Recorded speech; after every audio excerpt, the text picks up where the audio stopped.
რეალურად რო ვთქვათ, სკოლამდელი დაწესებულება, რომელიც წალენჯიხის მუნიციპალიტეტში განათლების სისტემის საწყისი ეტაპია, დახვეწას საჭიროებს, დახვეწას როგორც იურიდიული თვალსაზრისით, სამართლებრივი თვალსაზრისით, ასევე იმ შემადგენლობებით, რომელიც ბავშვს აძლევს შესაძლებლობას სწორად განვითარდეს, რა თქმა უნდა, და უსაფრთხო გარემოში იყოს. ამიტომ დღეს ჩვენ გვაქვს საუბარი ძალიან საინტერესო თემაზე, რომელიც ჯერჯერობით ქართულ ბაღებში არ არის მნიშვნელოვანი თემა, თუმცა არსებობს სულსათისუნებლობა, არსებობს სათამაშოებთან მიმართებაში კანონი, მაგრამ არ არსებობს ავეჯთან მიმართებაში კანონი.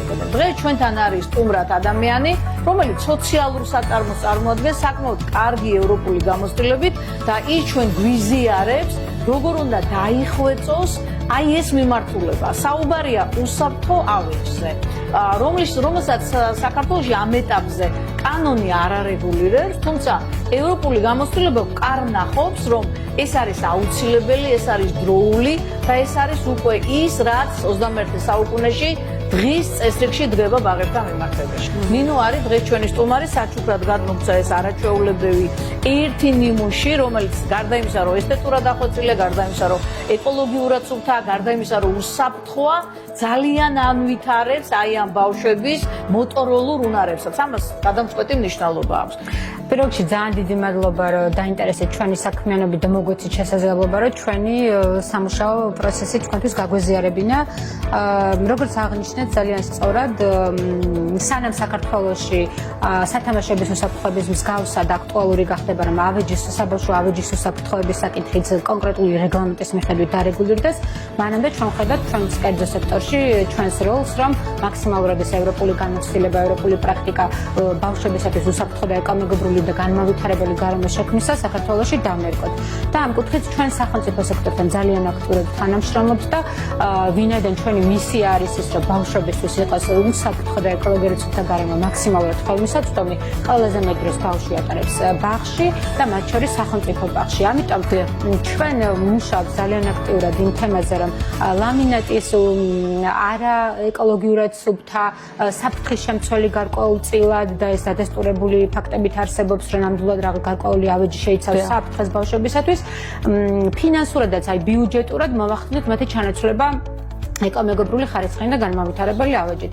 აქ არის ყველაზე მნიშვნელოვანი უსაფრთხოების ნაწილი და არის კონკრეტული კრიტერიუმები, რაცაც უნდა აკმაყოფილებდეს ავეჯი და არის ხარისხის ნაწილი, რომელიც უკვე უშუალოდ კავშირში არის, რამდენად ადაპტირებული იქნება ავეჯი, თქვათ, სადეზინფექციო საშუალებებთან მიმართებაში, რამდენად სასიამოვნო ბავშვებისთვის შესახება და ასე შემდეგ. და რაც მთავარი ავტორიზაციის ახალი სტანდარტი, რომელიც ახლა ქვეყანაში ინერგება ბაღების მიმართულებით, მოგვიწოდებს, რომ ფიზიკური აქტივობის სივრცეები იყოს ბაღების შიგნითაც შექმნილი, არა მხოლოდ გარეთ და უამინდობის პერიოდში ბავშვებს უნდა ქონდეთ ფიზიკური აქტივობის შესაძლებლობა. რის შესაძლებლობასაც გვაძლევს ჩვენ ეს ევროპული მიმართულების ფიზიკური განმავითარებელი ავეჯი, რომელიც საქართველოში აი ახლახანს იყიდებს, ასე ვთქვათ, ფერს.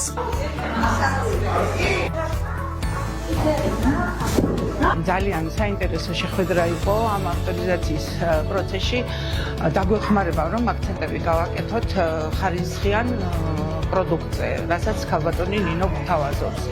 უღრმესი მადლობა მას საჩუქრისთვის, რომელმაც ძალიან გაახარა ჩვენი პატარები. ეს არ არის მარტო სათამაშო, ეს ცოტა ჩილდება ფარგლებს, ეს ავითარებს ბავშვს ყველა მიმართულებით, ასე რომ ასეთი ამგვარი სათამაშოების ქონა აუცილებელიც კია ყველა სამომხდელო დაწესებულებაში. უსაფრთხოება და რა თქმა უნდა ხარისხი, რაც ყველაზე მთავარია ჩვენს სამომხდელო დაწესებულებებში, რასაც ვნებგავთ ამ ეტაპზე და საერთოდ.